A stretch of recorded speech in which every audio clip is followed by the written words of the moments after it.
Bem, graças a Deus por estarmos mais uma vez aqui nesta ocasião, para juntos nós estarmos meditando nas Escrituras Sagradas.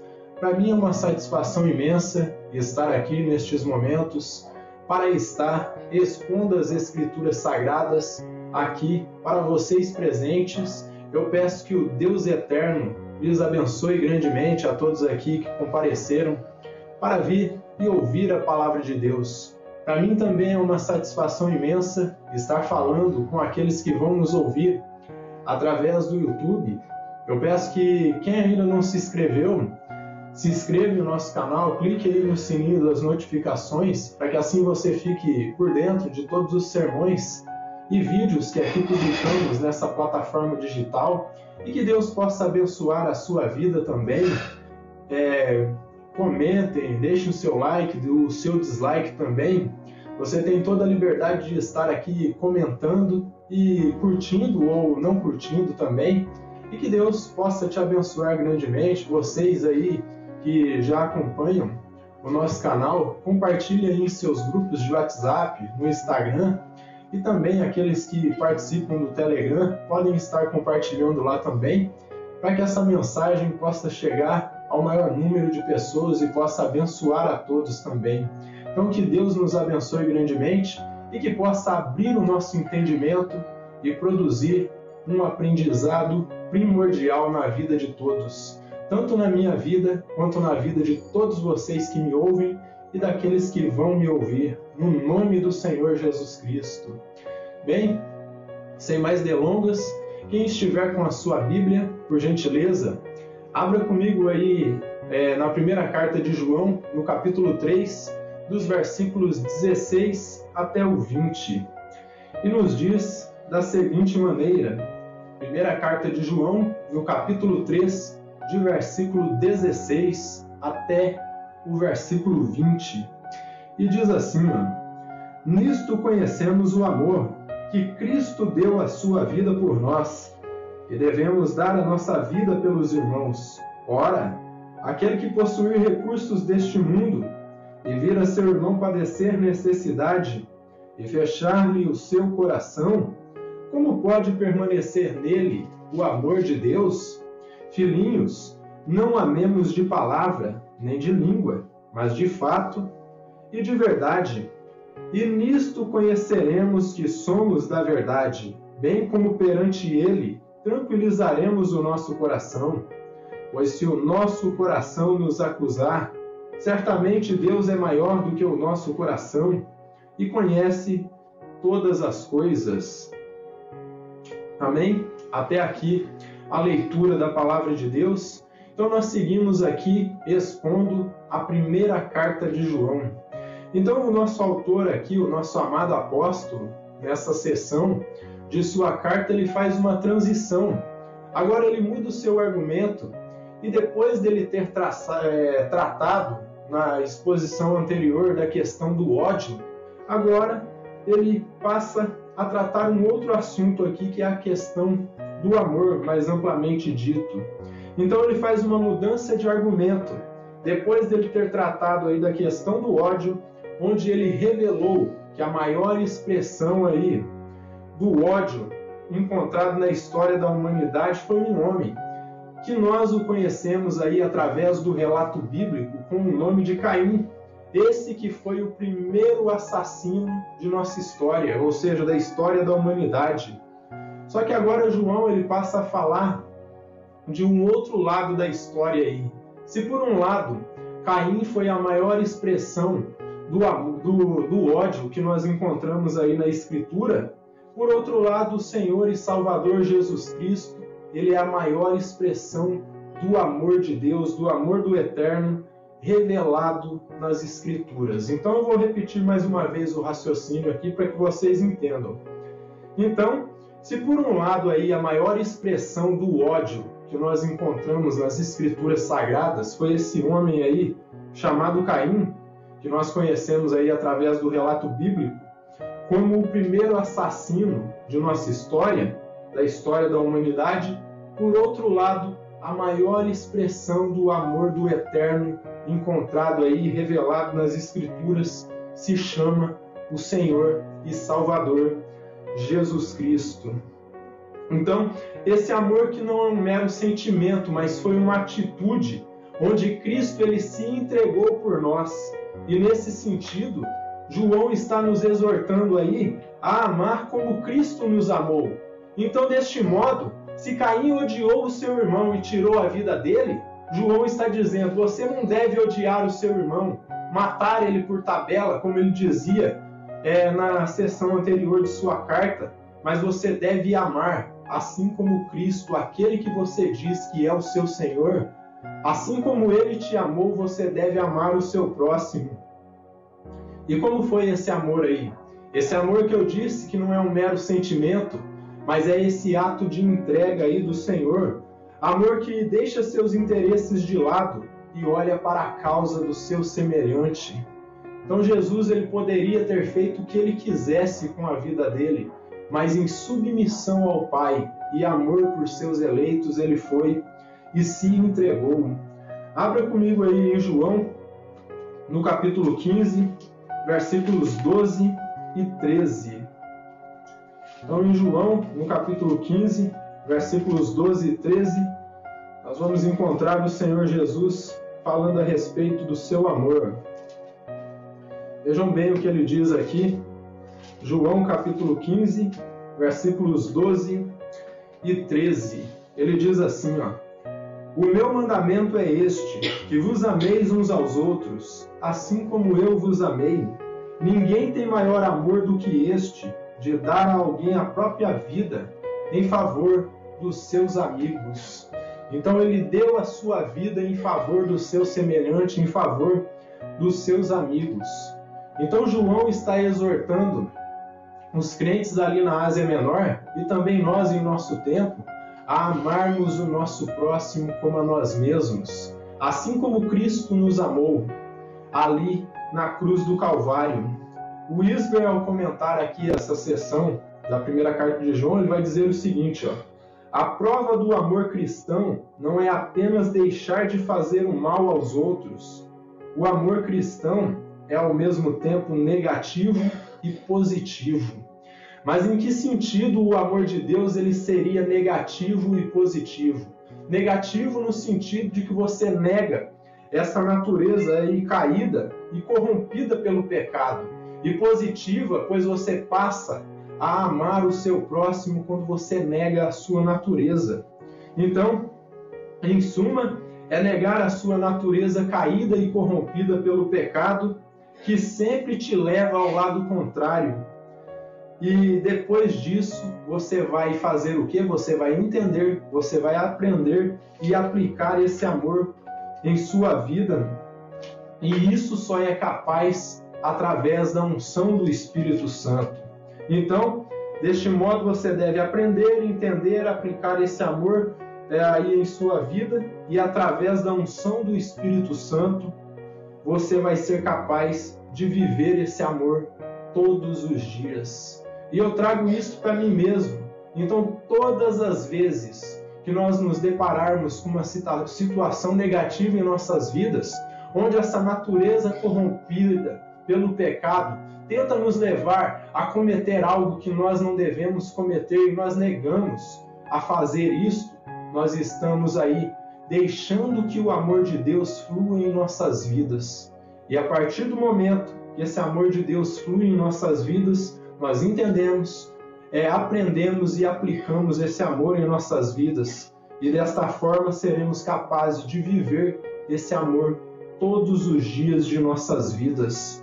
Isaías, no capítulo 1, de versículo 17 e 18, o profeta Isaías vai dizer o seguinte aqui, prestem bem atenção no que diz o profeta Isaías, capítulo 1, versículos 17, versículos 16 e 17, Ele diz assim, levantai-vos, purificai, tirai a maldade de vossos atos diante dos meus olhos, cessai de fazer o mal. Então Deus está pedindo aqui para o povo de Israel, para eles se purificarem, tirar a maldade dos atos dele diante dos olhos de Deus e cessar de fazer o mal. E diz, Aprendei a fazer o bem, atendei a justiça, repreendei o opressor, defendei o direito do órfão, pleiteai a causa das viúvas. Então é nesse sentido que o amor de Deus ele é tanto negativo quanto positivo. É negativo no sentido de que você nega a sua natureza caída por conta desse amor que está fluindo em sua vida. E positivo porque você passa a expressar esse amor. Então, sendo assim, nós devemos entender que se já é algo maravilhoso nós conhecermos esse amor aí de Deus, esse amor do Eterno, que foi apresentado para nós na cruz do Calvário, é infinitamente maior, meus irmãos, nós entendermos que expressar esse amor ao nosso semelhante é muito maior, infinitamente maior do que apenas conhecer.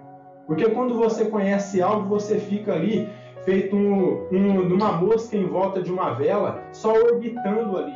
Só que quando você conhece e expressa esse amor, você conhece ele e você passa a aplicar esse amor tanto na sua vida quanto na dos outros. Verso 16 até o 18. Vejam o que diz o apóstolo João aí em sua primeira carta, no capítulo 3, que nós estamos expondo aí, ó.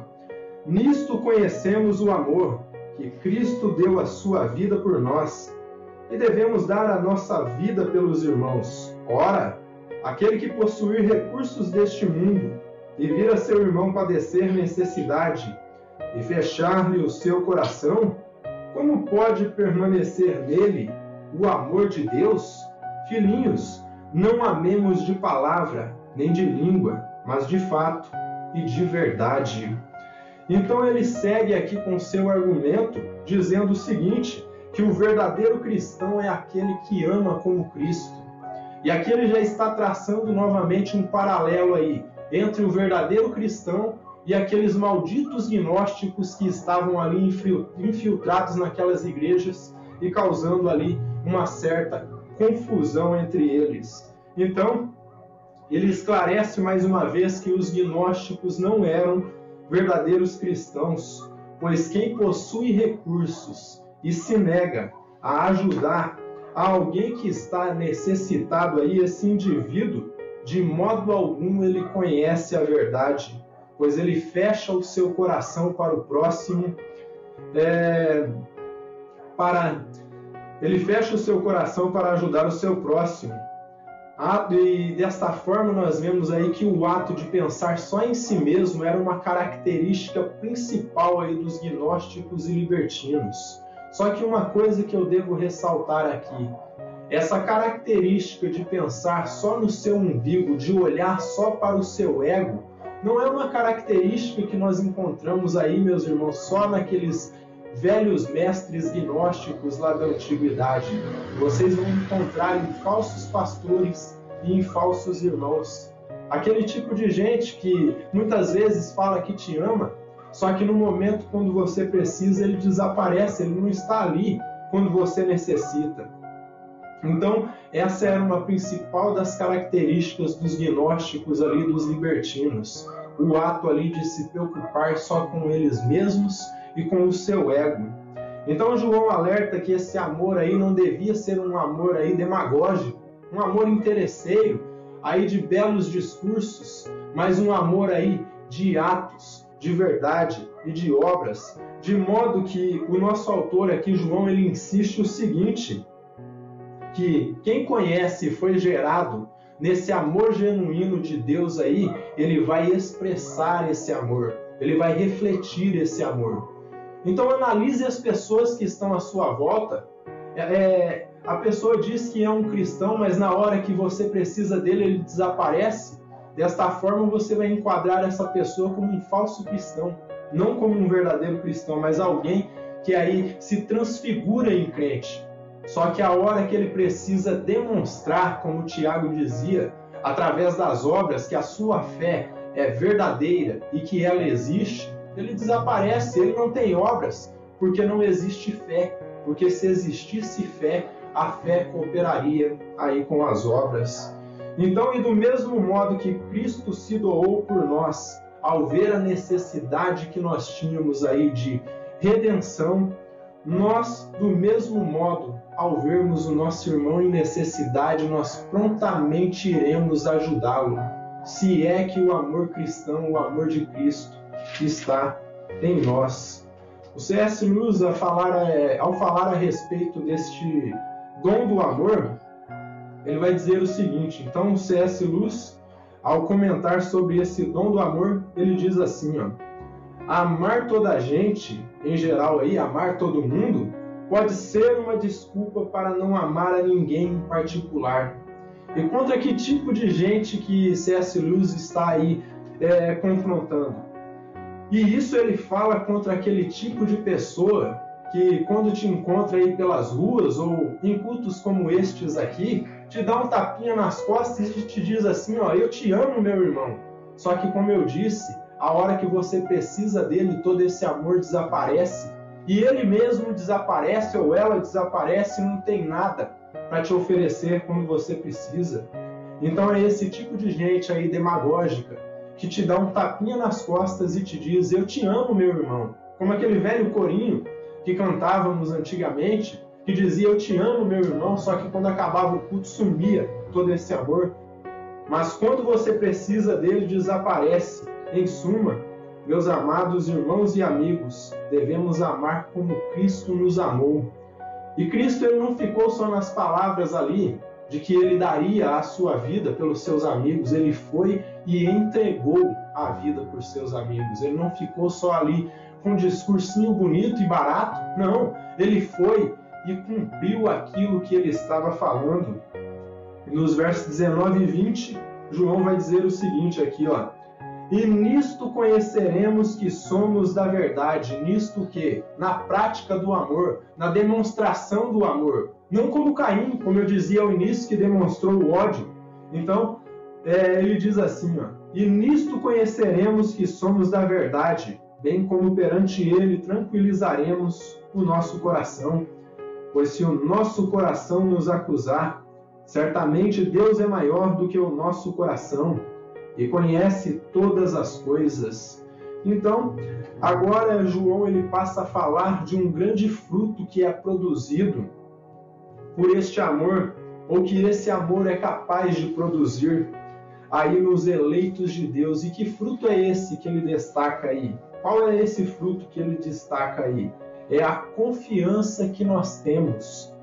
É a confiança que nós temos. E se temos certeza que o amor do Pai está em nós, quando nós pecarmos e o nosso coração nos acusar, assim como o rei Davi, nós vamos ter certeza que Deus ele é maior do que o nosso pecado e a nossa mente. Ele é maior do que a nossa mente e maior do que o nosso pecado.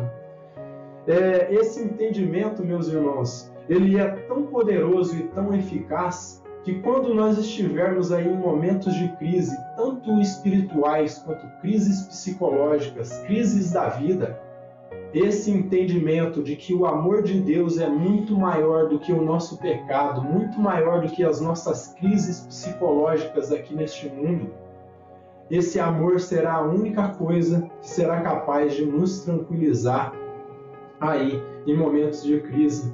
Então, esse entendimento é tão poderoso e eficaz que em momentos de crise ele será suficiente para tranquilizar a nossa mente pecaminosa aí, e pequena e contaminada pelo pecado, pois Deus ele é infinitamente misericordioso, piedoso e perdoador.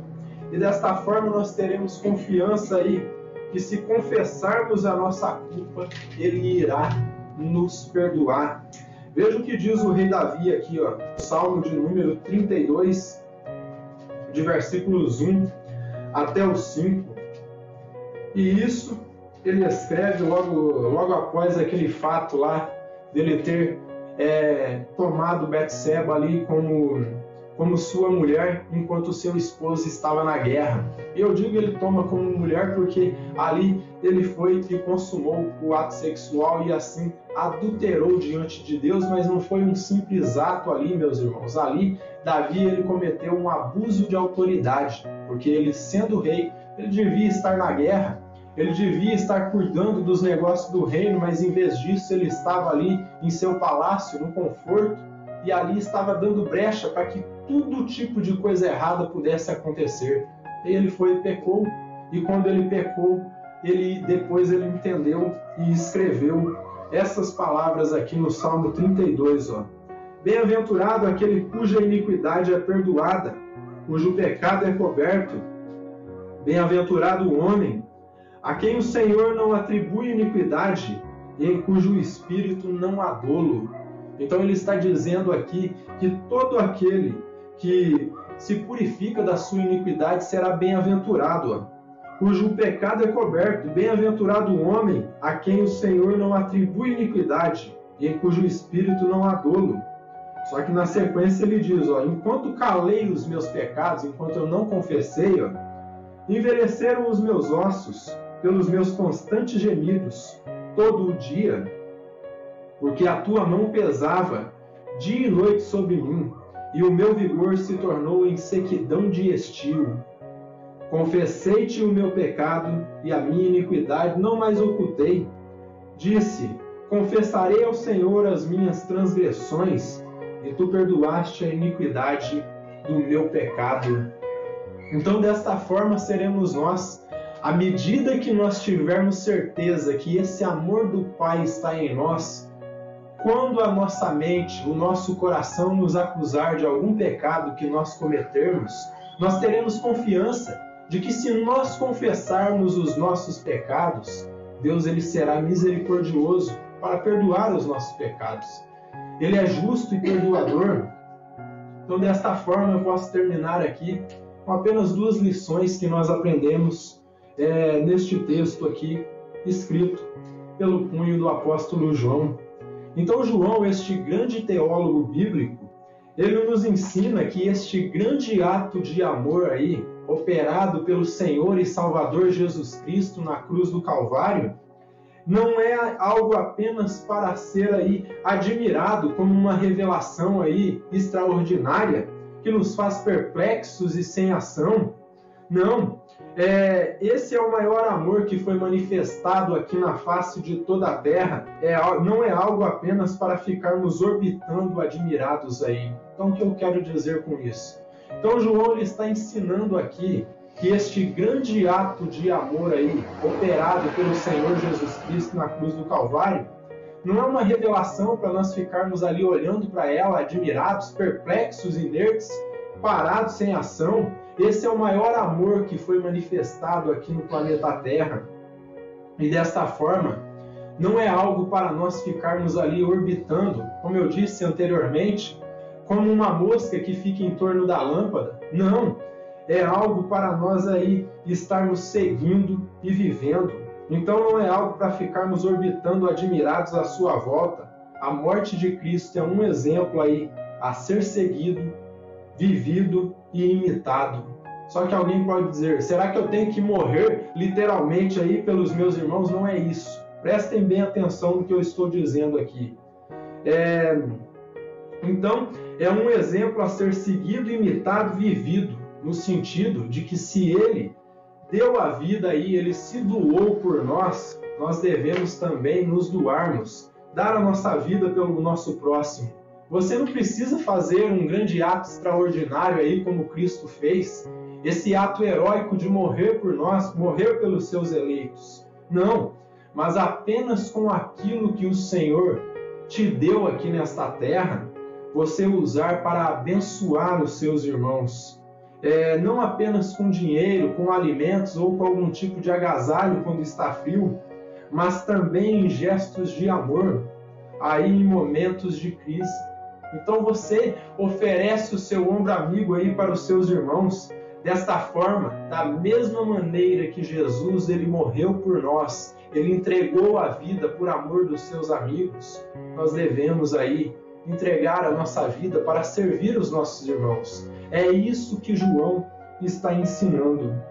E o segundo e último tópico de aplicação aqui que eu posso trazer para vocês, não adianta, meus irmãos, muita devoção, ser muito fervoroso e dedicação, se na hora que alguém precisa de você, como eu disse aí, seja através aí de recursos ou alimentos, ou apenas um ombro amigo aí para chorar nas horas mais amargas da vida, em vez de você oferecer amor aí e carinho para essa pessoa, você oferece aí desprezo e fecha o seu coração. Toda essa devoção, meus irmãos, toda essa dedicação, todo esse fervor irá cair por terra, pois não adianta assistir todos os cultos, ouvir todos os sermões que são pregados, mas se não tem amor, não serve literalmente para nada. E inevitavelmente, meus irmãos, infelizmente, aquele que se mostra muito fervoroso, muito devoto, só que na hora que o irmão precisa dele, um irmão necessitado, alguém que está carecido de algo ali, em vez dele ajudar, ele fecha o coração, infelizmente, tal pessoa vai queimar no fogo do inferno, com toda a sua devoção, com todo o seu fervor. Porque dedicação, devoção, sem amor, vida devocional aqui nesta terra, sem amor pelo próximo, não faz nenhum tipo de sentido. E uma última escritura que eu posso trazer para vocês aqui, 1 Coríntios, capítulo 13, de versículos 1 até o 3. Vejam bem o que diz o apóstolo Paulo aqui, ó. E vejam bem como o apóstolo Paulo ele aplica este dom do amor. Eu estou falando aqui desde o começo que o amor é um dom, porque ele não é um simples sentimento, é uma atitude que nós tomamos aqui nesta terra de servir os demais. O pastor, antes de ser pastor, ele tem que ser um servo aqui nesta terra. O cristão da congregação, ele, antes de ser um cristão, ele tem que ser um servo e servir a todos. E veja o que diz o apóstolo Paulo aqui, ó. E eu passo a mostrar-vos ainda um caminho, sobremodo excelente. Então ele diz, eu vou mostrar um caminho excelente aqui. E o caminho excelente que ele vem nos mostrar aqui é o caminho do amor.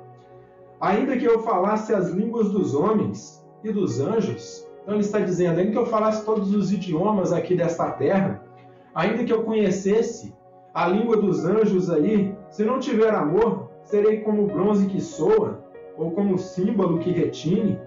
Ainda que eu tenha o dom de profetizar e conheça todos os mistérios e toda a ciência, ainda que eu tenha tamanha fé, a ponto de transportar os montes, se não tiver amor, nada serei. E ainda que eu distribua todos os meus bens entre os pobres, ainda que eu faça muita caridade, ele está dizendo aqui, ó, prestem bem atenção, ó. E ainda que entregue o meu próprio corpo para ser queimado, ainda que eu faça um ato heróico aí, morra como um mártir, ó, ele está dizendo, ó, então, e ainda que eu entregue o meu próprio corpo para ser queimado, se não tiver amor, nada disso me aproveitará. Então, por que eu disse que não adianta muito fervor, não adianta muita devoção? Porque se na hora que precisam de você, você não demonstra esse amor genuíno cristão, você de fato não é um cristão. Você é um feito crente. Você está dizendo que é crente, você está dizendo que conhece o amor, só que a hora que precisa aplicar esse amor não aparece. Então, com toda a devoção, com todo o fervor, tal pessoa vai acabar queimando no fogo do inferno, porque não tem amor, porque não se dedica. Antes de se dedicar a Deus, se dedica ao seu próximo. Mais à frente, o apóstolo João ele vai dizer, como pode uma pessoa dizer aí que ama a Deus, só que despreza o seu irmão que ele está vendo? A pessoa diz, eu amo a Deus, que ele não consegue ver, mas o irmão que ele consegue ver, ele despreza. Então tal fé não faz sentido, é isso que o apóstolo João está dizendo. Então, infelizmente, a pessoa que vive desta forma, ela vai acabar pagando um preço que ela não quer. Porque ela se diz cristã, ela não perde um culto, ela se dedica, faz o seu devocional diário, só que na hora que precisa expressar esse amor para o próximo, toda essa dedicação, todo esse fervor parece que desaparece. Então cai por terra. Então não adianta ser fervoroso, como dizia John Wesley, eu posso ouvir todos os sermões que são pregados na igreja, eu posso assistir aí todos os cultos, participar da ceia do Senhor, ler todos os livros que falem sobre Cristo, mas ainda assim eu necessito de arrependimento, Eu necessito confrontar a minha vida para ver se eu verdadeiramente sou um cristão. Em suma, meus queridos amigos e irmãos presentes aqui e aqueles que me ouvem, nós temos que equilibrar a vida devocional com esse amor cristão, para que realmente possamos aí definir o nosso caráter aqui nesta terra como verdadeiros cristãos. Então podemos dizer que sem amor não faz nenhum tipo de sentido levar o nome de cristão, porque quando precisam de você, você tem que estar ali. Isso é ser cristão. Da mesma forma que Cristo se doou pelos demais, ele serviu a todos, nós devemos servir também. Desta forma, que o Deus eterno nos abençoe grandemente. Então ame mais.